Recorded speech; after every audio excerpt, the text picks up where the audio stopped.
नियंत्रणात आणण्याचं काम सुरू आहे। आता कोण काय झालं त्याचा पोलिसांचा रिपोर्ट यायच्या अगोदर मी काहीतरी कुणाकडे बोट दाखवणं हे चुकीचं होईल, परंतु दुर्दैवी घटना आहे आणि परिस्थिती नियंत्रणात आणण्याचं नातेवाईकांना समजवण्याचा प्रयत्न सुरू आहे।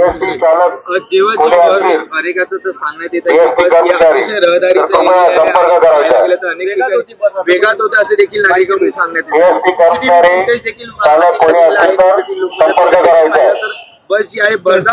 मला मिळालेल्या माहितीप्रमाणे कुर्ला स्टेशनवरून निघाल्यानंतर थोडं पुढे आल्यानंतर ज्यावेळेस ड्रायव्हरला ब्रेक घ्यायचा त्याने प्रयत्न केला त्यावेळेस ब्रेक फेल होता आणि त्याच्यामध्ये तो घाबरला आणि घाबरल्यामुळं ब्रेकवरती पाय न देता तो ॲक्सिलेटरवरती पाय दिला आणि त्यामुळे जास्तीत जास्त घाबरल्यामुळं ती बस स्पीडमध्ये गेलेली आहे। अशी परिस्थिती आहे। खरी परिस्थिती पोलिसांना माहिती आहे आणि पोलिसांच्या चौकशीनंतर कळेल।